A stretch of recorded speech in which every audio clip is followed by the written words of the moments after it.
Stacy Lynn Harp is coaching with heart. Thank you for listening to this audio presentation. To learn more about Stacy and her coaching services, visit stacylharp.com. That's STACYL harp.com. Welcome everybody to this edition of Coaching with Heart. I'm Stacy and I'm really glad that you're with me today. Today what we're going to do is we're going to look at the friendships of husbands and wives as we continue our series here talking about friendships and what healthy friendships look like and also what unhealthy friendships look like. And you know what's really interesting is if you really stop and think about it, the marital relationship, the relationship that God created first in humanity, the relationship between a husband and a wife is really the most important relationship. And this is my personal belief.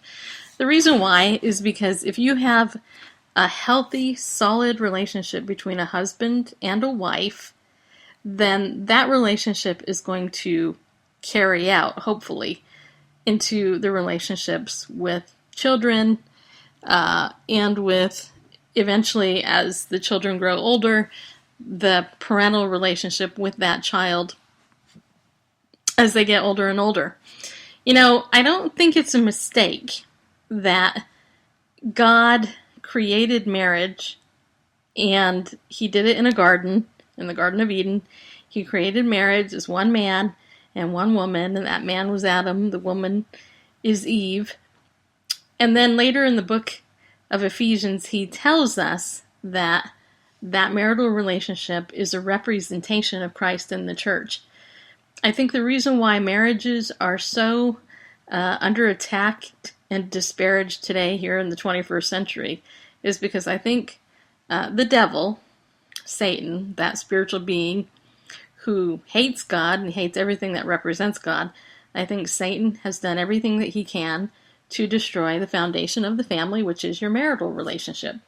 So, with that said, let's just think about this for a second. We have God creating marriage as one man and one woman, and in our society today, we have that very foundation being broken up throughout the world, really, because people are trying to redefine marriage. They're trying to redefine marriage in their own image, and the image of humanity, which is saying that marriage is between two men or two women, or even polygamous, where you can have a husband with however many wives they want. This actually was one of the bases of the Mormon religion, where, you know, the husbands could have however many they want. So it's a made-up, man-made marital relationship. Anything besides what God says clearly in the Scripture is man-made, and it doesn't work. It's totally messed up. It just does not work. But here's the other thing. The devil has come to kill, steal, and to destroy. So his goal is to attack marriages, no matter what. So if he can create divorce, guess what? He's going to do it. If he can create abuse within the marriage, guess what? He's going to do everything he can to tarnish that relationship between a husband and a wife. And he's done a great job throughout history. He really has. And yet, here's the thing that amazes me when I think about it. And that's this, that throughout history, what is something that everybody loves? What has carried throughout time? Fairy tales. Every little girl at some point, I can't say every little girl, but I would say the overwhelming majority of little girls always dream about their Prince Charming and getting married, you know? And we all have this image. It's an innate, it's a natural thought that we have that when we're little kids, we want to grow up, get married, we want to have kids of our own, right? That's something I believe God has given us as human beings because He created us in His image, which we see in the book of Genesis. So if you can mar and mess up marriage and that particular relationship between a husband and a wife, then guess what? You get to mess up people and generations from the beginning of time till the end of time. But what's so cool about the Bible is that And this is one thing you can tell people, you know. You can say, look, the Bible, one reason I know it's true is because it tells the truth. Adam and Eve were literally the first dysfunctional couple. Completely. And yet they had it right in the beginning. In the beginning, Adam and Eve, they were perfect. And they walked with God. Both Adam and Eve, they knew God. They walked with Him. They lived. And I wish I knew how many years or days, who knows how long it was, that they did that before we know of the great fall of mankind, right? When Adam was tempted by the serpent, and then, of course, Eve was rather tempted, and then, you know, Adam complied, and basically the fall of man. There you go. Which is why we need Jesus, all because of that situation. But don't you wonder how long it was that Adam and Eve were together before, you know, and they walked with God before there was any sin in the world? I've always wondered that. And I've also always wondered what it must have been like to be them after the fall. There's a book, and right now the title of the book actually escapes me, but it's considered extra biblical. And it actually gives an idea of possibly what could have happened during that time. But anyway, the friendships of husbands and wives is very important. And we know that in the beginning, Adam and Eve, they did it right until they blew it. Satan, the very first one, he came in there, tempted them, and sure enough, they blew it. And haven't we all? But you know what? There are other marriages in the Bible. There's Adam and Sarah, which many people consider the most admired marriage in the Bible because of all of the things that Abraham did and Sarah did, and how their names were changed. And then there are other people like Isaac and Rebekah, who, if you know the story about Isaac and Rebekah, if you look at Genesis chapter 24, then you know that that they played favorites. And there are husbands and wives that do that with their children. They totally played favorites, you know, with their children. And then there's Jacob and Leah, and Jacob and Rachel. There's Moses and Zipporah, his wife, and he had some problems there. And then there's Boaz and Ruth. And I would have to say, probably for me, Boaz and Ruth is one of the most awesome stories of a husband and wife in Scripture, because Boaz and Ruth show not only the Boaz being a honorable man, but so was Ruth. Ruth was an honorable woman, and we know that this couple, we get Christ out of this line, this heritage. So that's really cool. And you can look at what they did for one another and how they honored one another in their relationships. So that was really cool.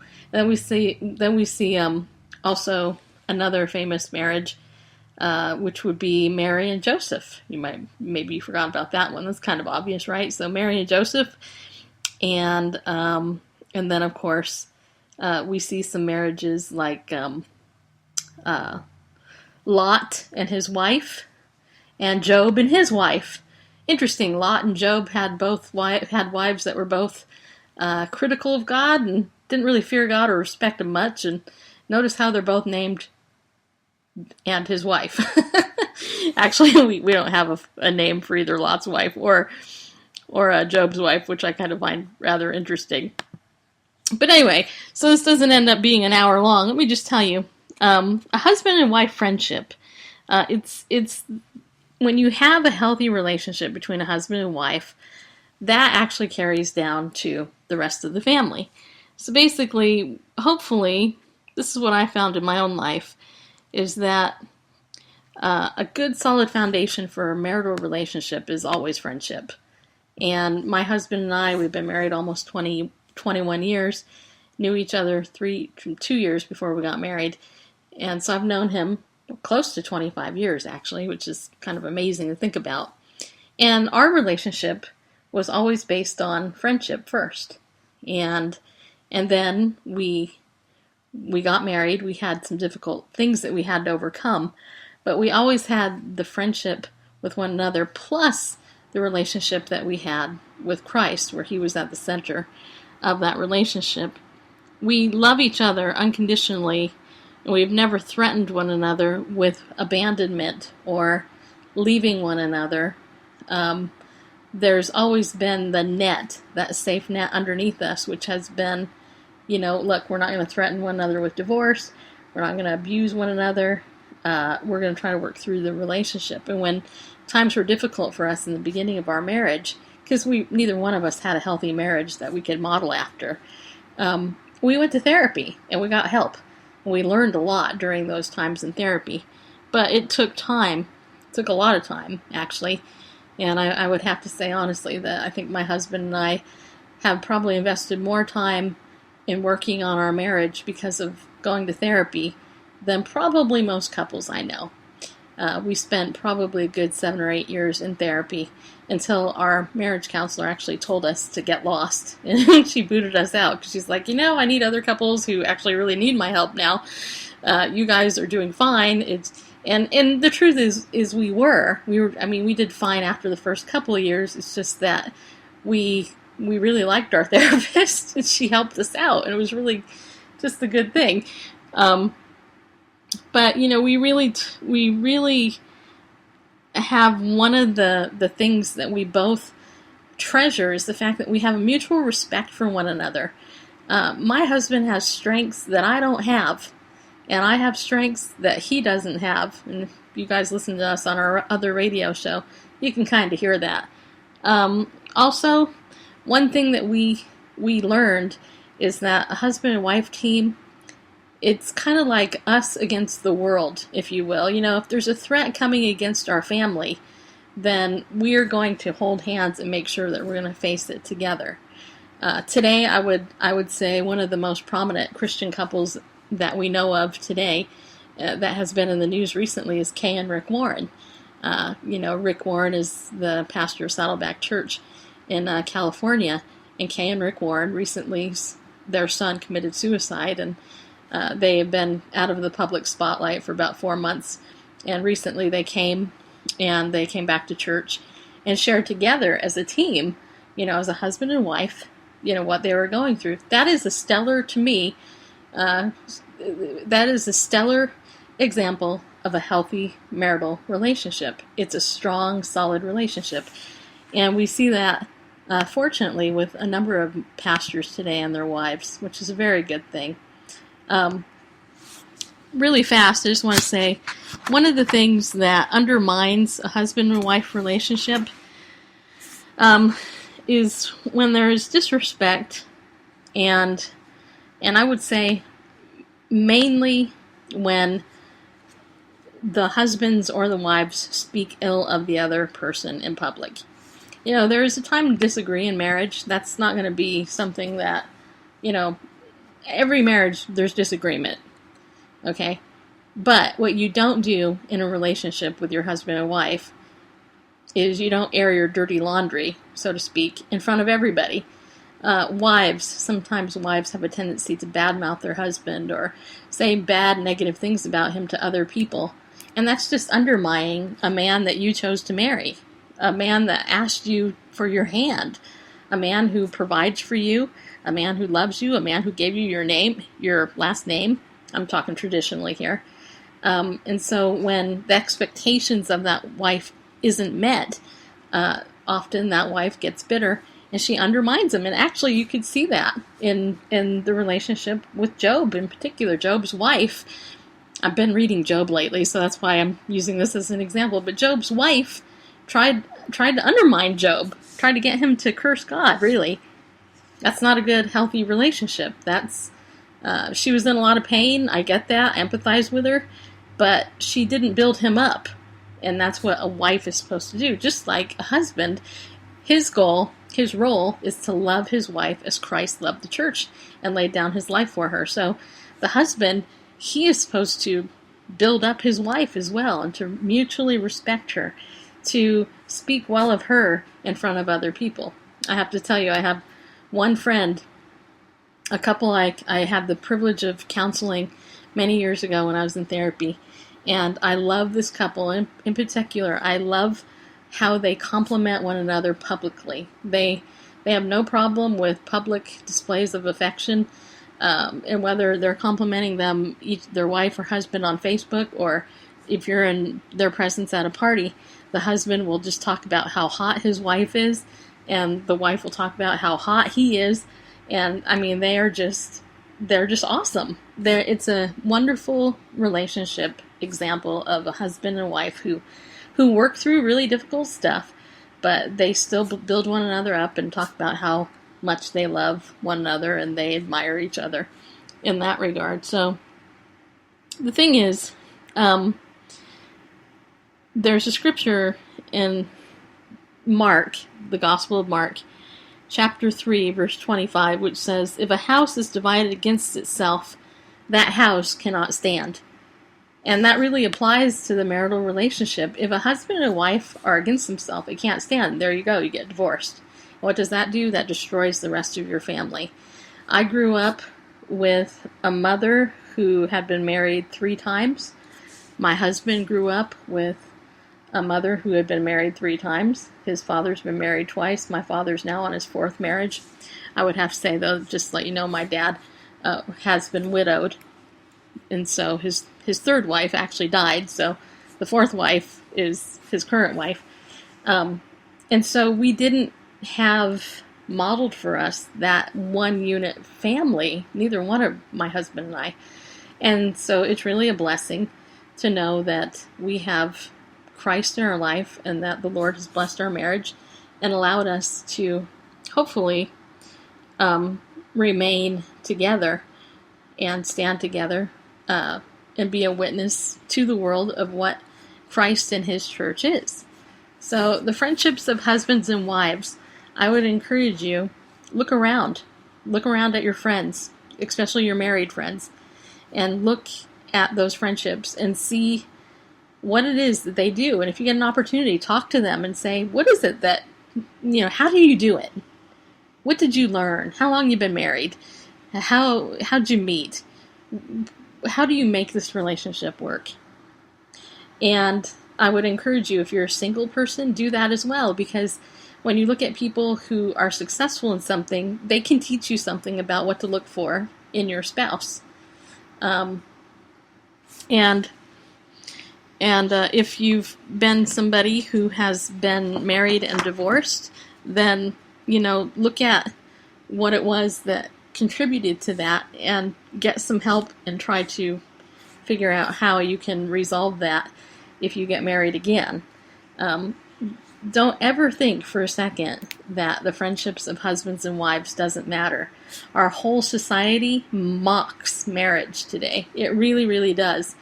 And yet, the sad part is, there used to be a time when marriage was upheld and considered admirable by everybody. Some of you might remember some famous historical marriages, like with Joe DiMaggio and Marilyn Monroe. They were a famous couple back in the day, in the 1950s. Today, many people look up to Bill and Melinda Gates, who've been married for many years.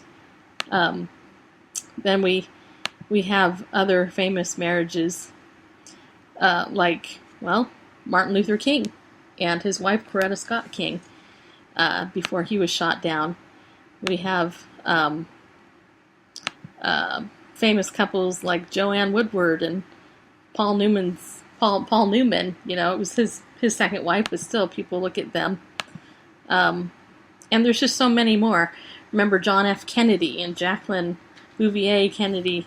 They were a pretty popular marriage. Ronald Reagan and Nancy Reagan. I think many of us in modern days, we remember Nancy and Ronald. And I personally remember the funeral of Ronald Reagan when Nancy Reagan leaned over and kissed his coffin. It was just like, oh my gosh, people could just feel the broken heart there, even though I realized this was also Ronald Reagan's second marriage, and we know that. So there have been husbands and wives throughout history. John and Abigail Adams, our second president. George and Martha Washington, our first president. Famous friendships of husbands and wives that endured a lot, that modeled good marriages, and that hopefully, we can remember, as well as the biblical marriages in Scripture and the things that we can learn from. Because of time, I'm just going to end this here. But I really want to encourage you, if nothing else, just consider that when you're looking at a marriage between a husband and a wife, what you're seeing, whether or not that person is a Christian or not, is you're seeing something that God created from the very beginning, and that actually is a representation of Christ in the church. Be encouraged by those marriages, and I would encourage you to let those marriages know, those husbands and wives that you know, let them know what a blessing they are to you. And learn from those who struggle so that your relationship with your husband or your wife will be successful. Thank you for listening to this audio presentation. To discover more resources from Stacy Lynn Harp, clinically trained marriage and family therapist and biblical coach, visit stacyLharp.com. That's STACYL Harp.com. Coaching with Heart.